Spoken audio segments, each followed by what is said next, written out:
আসসালামু আলাইকুম। আমি ক্ষমা চেয়ে নিচ্ছি খালেদা জিয়াকে স্ক্রিনে তোলার জন্য। কারণ হলো 1996 সনের 15ই ফেব্রুয়ারি ভোটারবিহীন নির্বাচনে খালেদা জিয়া যে আবার দ্বিতীয়বার রাষ্ট্রীয় ক্ষমতায় আসার জন্য যে বন্দোবস্ত করছিল, যে নির্বাচনের আয়োজন করছিল, সেটা ছিল ভোটারবিহীন নির্বাচন, বিরোধী দলবিহীন নির্বাচন। 48টা আসনে বিএনপি বিনা প্রতিদ্বন্দ্বিতায় সংসদ সদস্য নির্বাচিত হয়েছিল।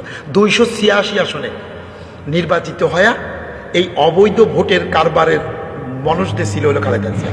আর এই অবৈধ ভোটের আয়োজন করছিল এই সাদেক, একেএম সাদেক। তো সেই 96 সনে বাংলাদেশে মাত্র গণতন্ত্রের উত্তরণের পথে খালেদা জিয়া প্রথম এই বাংলাদেশের যে ভোটের কলঙ্ক অধ্যয়ন রচনা করছিল, সেটার কোনো বিচার বিবেচনা বা তাদের বিরুদ্ধে মামলা করার এখন আর কোনো মানুষ দেখা যায় না। আওয়ামী লীগেও তাদের বিরুদ্ধে কখনো আর ব্যবস্থা নেয়নি। আর এখন আওয়ামী লীগের 3 বারের ফ্যাসিস্ট বানানোর যে কারিগর ছিল 3 জন সিইসি বা নির্বাচন কমিশন, তারা এখন আইনের আওতায় বা তাদের নামে মামলা হয় মপ করে তাদেরকে এখন বিচারের আওতায় আনা হয়েছে। তাহলে সাদেক হোসেনকে কেন বিচারের আওতায় আনা হবে না? সাদেক হোসেন তো খালেদা জিয়ার এই আপোষহীনতার থেকে বের করে নিয়ে আসছিল। খালেদা জিয়ার দ্বিতীয়বারের আবার ক্ষমতায় বসানোর জন্য সমস্ত বন্দোবস্তের নায়ক ছিল সাদেক।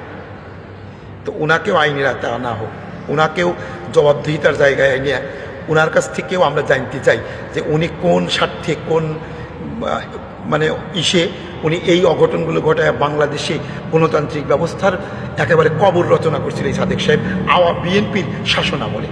থ্যাংক ইউ, ভালো থাকবেন সবাই।